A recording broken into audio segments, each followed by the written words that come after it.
আমাদের উপপরিচালক স্যারের দিক নির্দেশনা এখানে আসা এবং এসে প্রথমে আমরা শহরের ভেতর দিয়ে শহরেও দেখেছি যে মেসার্স নাসির ট্রেডার্স, ওখানেও উনি মোগলহাট ইউনিয়নের ডিলার, কিন্তু উনি মোগলহাটে ওখানে মজুদ না রেখে শহরের গুদামে মজুদ রেখেছেন। এটি দেখার পরে আমরা ভেলাবাড়ি বাজারে যাই। সেখানে আমরা তিনটি ডিলারের 3টি গুদামে আমরা অভিযান পরিচালনা করি। সেখানে আমরা কিছু অসঙ্গতি পাই, যেমন তাদের যে ধারণ ক্ষমতা, গুদামের যে ধারণ ক্ষমতা ছিল সেই তুলনায় ওখানে না রেখে তারা শহরের বিভিন্ন জায়গায় তাদের যে গুদাম রয়েছে সেখানে তারা সার মজুত করেছে।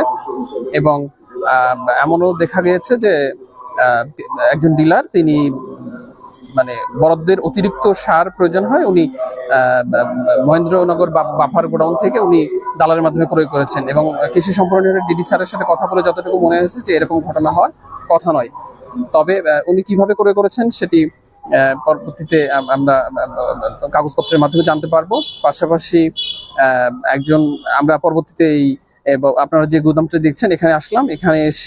এখানে আমরা মজুদ দেখতেছি 4টি ডিলারশিপের মজুদ।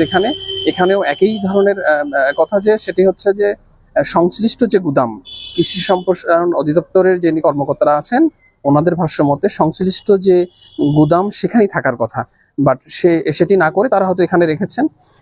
এবং আমরা যখন প্রথমে এখানে হাজির হয়ে দেখতে পারি যে এখানে একটি সারের গাড়ি যাচ্ছিল। তো এটি নিয়মিত তাদের কার্যক্রম হতে পারে, অথবা আমাদের এনফোর্সমেন্টের খবর পাওয়ার পরেও এটি হতে পারে। তবে এখানে আমরা ইউরিয়ার পাশাপাশি এমওপি, তারপরে হচ্ছে টিএসপি সার দেখতে পাই। ওনাদের ভাষ্য মতে হচ্ছে এখন টিএসপির চাহিদা না থাকায় এটি মজুত করা হচ্ছে।